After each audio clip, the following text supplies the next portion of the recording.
Good morning, and thank you for joining us this morning for this exciting announcement. My name is Daryl Kramp. I'm the Chief Executive Officer at Agriculture Financial Services Corporation. It is my pleasure to introduce the Honourable Minister Sigurdson. Thank you, Daryl, for that introduction. This year has been a tough growing season for many Alberta livestock producers, and many are facing extra costs because of drought and excessive heat. I want to reassure our producers that Alberta's government has your back. We've rolled out a number of supports throughout this season. Those include doubling the low yield allowance and providing support through our water pumping programs. And today, I'm relieved to announce that Alberta is partnering with the Government of Canada on a $165 million agri-recovery response. This will provide funding to help livestock producers impacted by this year's challenges. These funds will help them manage extraordinary costs and cover losses incurred for managing and maintaining breeding herds for grazing animals. For example, eligible producers could receive up to $150 per head for the breeding animals they have as of December 31st. Applications will close on January 15th. However, eligible expenses can be claimed up to March 31st of 2024. This program applies to the critical drought areas in the province using a feed need model. For more information, please visit afsc.ca. The program is designed to compensate lost grazing days and extraordinary transportation costs. Program details are still being finalized with the Government of Canada. Agricultural Finance Services Corporation will administer the program, and pending federal approval, applications will open next week. Alberta's producers are vital to our province's economy. This drought relief initiative will help take some of the pressure off and support producers to protect their livelihoods while they continue to put food on the tables around this world. I will now turn the podium over to the Member of Parliament for Calgary Skyview, George Chahal, to give remarks from the federal government. Thank you.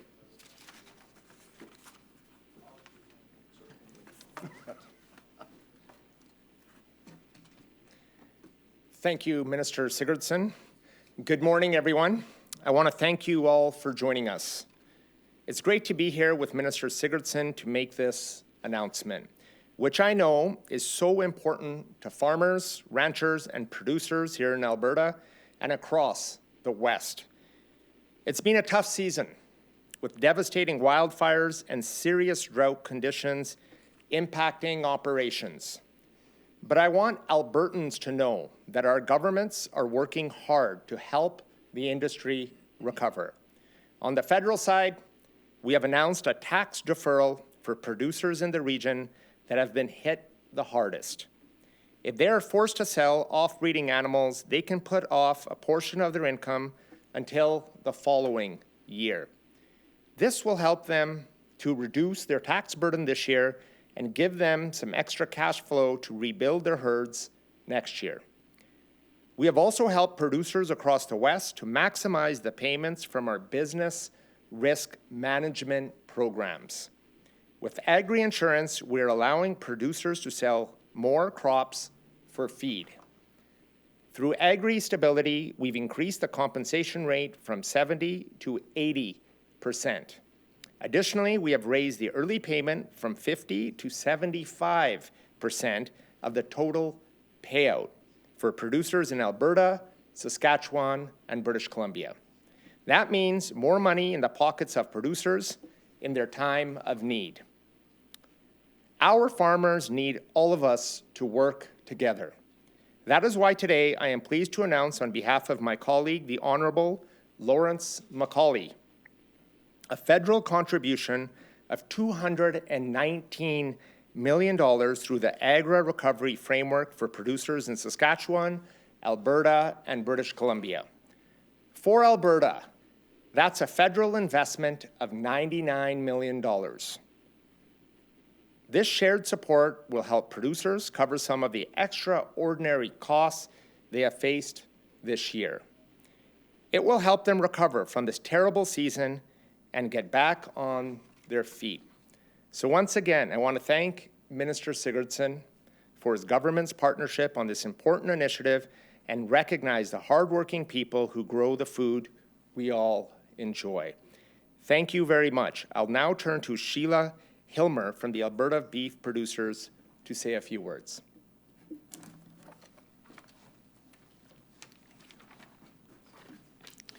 Thank you, MP Chahal. Today I'll be making remarks on behalf of our chair of Alberta Beef Producers, Brodie Hogan. I'm currently sitting as vice chair of Alberta Beef Producers. We are so grateful for 2023 Canada-Alberta Drought Livestock Assistance Funding Commitment and eager to collaborate on the details of the program rollout. Agri-Recovery was developed as a once-in-15-year disaster relief program to help agriculture producers recover from natural disasters. Today's announcement is the second in 3 years. And for both of those years, it was developed for livestock producers. This isn't because our neighbors and friends in the cropping sector aren't affected by drought. It's because current disaster insurance program unfairly disadvantaged livestock production. This repeated discussion and the obvious inequity across the agriculture group is proof of what Alberta Beef Producers Government Relations and Policy Lead Mark Lysing has pushed for his entire time with Alberta Beef Producers. We need timely access and relevant and consistent disaster insurance programs. We really don't want to be here again next year. Like all small business owners, we hold our livelihood dear. Our business is so volatile and unpredictable, so therefore we need disaster insurance programs that are not. Agriculture and Agri-Food Canada, the Government of Alberta, Agriculture Finance Services Corporation, and Alberta Beef Producers need to align on the immediacy of this need and ensure accessible and equitable programming is available in 2024. Again, thank you for all that you've done. All right.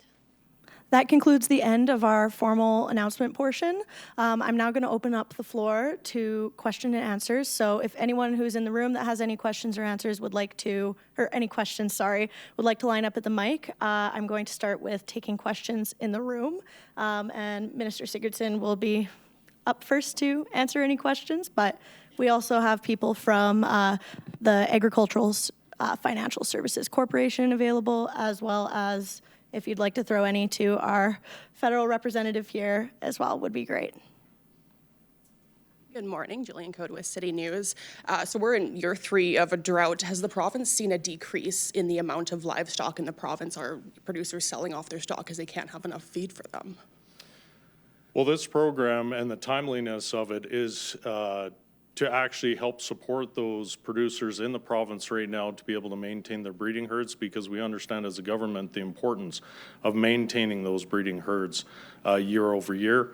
We continue to look at that. We haven't been able to pull together the figures of what it looks like this year as of yet, but we understand that there's a lot of cost pressures on our producers right now in Alberta. So programs like this go a long way to making sure that we maintain that healthy breeding herd size that we have in here in Alberta that's so important to our agricultural industry.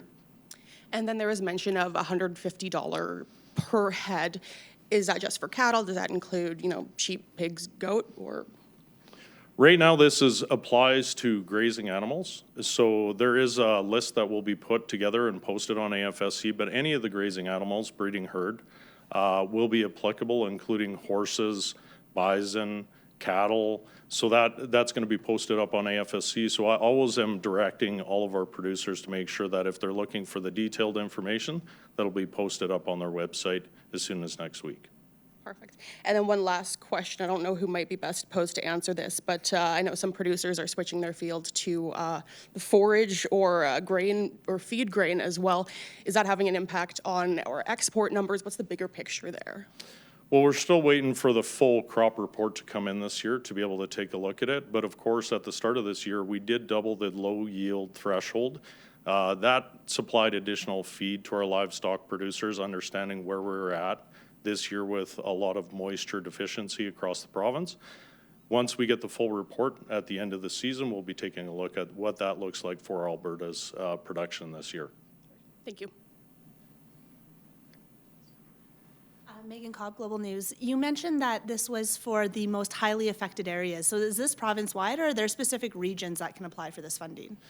So right now, we're focusing on those extreme drought areas. It will be based on a map in which it will locate those areas in which the applicable producers within those areas will be able to apply for that assistance through this agri-recovery program. And then what criteria do they have to meet to get the money? So there is multiple criteria, but of course, there's going to be a minimum herd size. They do have to be 18 years or older. They have to have grazing lease breeding animals. There will be the list of what's applicable on afsc.ca posted up next week. That'll define all the details and the criteria for that application. And then finally, I know Sheila touched on the fact that it has to do with insurance covering, or, you know, focusing more on like the grain producers rather than the cattle. But are you keeping an eye on grain producers as well as to whether or not they'll need support coming out of this season? Definitely, absolutely. Agriculture is a very important industry in the province of Alberta, and we understand that as we continue to speak with our counterparts globally, the need for food security. So that's why this government is very focused on strengthening our business risk management programs that we have, whether it be moisture deficiency insurance, agri-stability, agri-insurance, crop insurance. We want to make sure that those programs are there and strong and support our farmers for the future. And then as well, looking at additional programs to be able to provide that support, whether it be extension research or building stronger, resilient agricultural spaces within the province of Alberta. All right, and this will just be our last questions on the floor from you, sir, and then we'll throw it to the phones. Thank you. Sean Bolzer, Western Standard. I believe I was reading an article in the Western Producer this morning. It was funny, right before this announcement, that this program had been delayed by a couple months, and I was just wondering what the reasons for any delays in this announcement were. Well, what I can say is, as the Minister of Agriculture here, my first day stepping into this ministry, we understood that based on the reports that we were seeing, that there was a potential for a drought issue in the province of Alberta, and that's why we made an application for agri-recovery on July 5th. As far as the approval process and what that process looks like, I would defer that to our federal counterparts on being able to provide that timeline on why it's happening right now. Okay. And while you're still up, you'd said that this is once in a 15. You'd hope this was a once in a 15 year. Are there any measures in place, assuming that it becomes more than a once in a 15 year? You know, perhaps every other year, considering the amount of drought that there's been. Yeah, this is a big concern, and that's why I continue to try to be strong in my messaging to encourage farmers to work with AFSC and take a look at all the business risk management programs that are available to them. And with that, we continue as a province to work with our federal counterparts to strengthen those business risk management programs so that we're not having to deal with these one-off agri-recovery programs. And finally, for Mr. Call. Any thoughts of reinviting Premier Smith to the Natural Resources Committee in Ottawa to speak? As chair of the Natural Resources Committee, we actually haven't invited the Premier or any provincial officials to speak yet. We have a number of studies that we have underway right now at the Natural Resources Committee, and we're continuing on with further work on our committee agenda.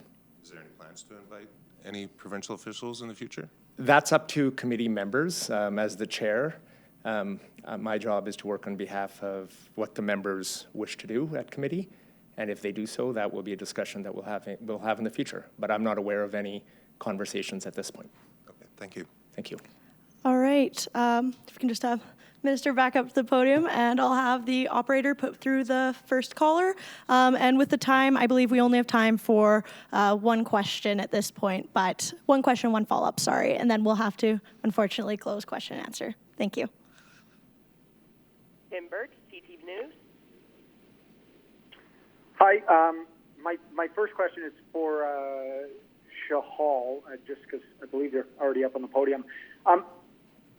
From a federal perspective here, I'd like your opinion on why Alberta should not pursue its own pension plan. Well, that's a conversation Albertans are having right now, and a conversation that the provincial government is leading. I don't, as the local MP, I think the Canada Pension Plan is a great Canadian plan that supports Canadians coast to coast to coast, and I hope we can ensure that we have a strong pension plan today, but for the future for all Canadians. Thank you. My follow-up would be for the agricultural minister. Your party has previously found there's extensive risk with a Alberta pension plan. It seems like many Albertans aren't on board, at least from what we've been hearing. So do you think it's fair that your government continues to spend more money on this topic, whether it's through campaigning or through administering a provincial vote?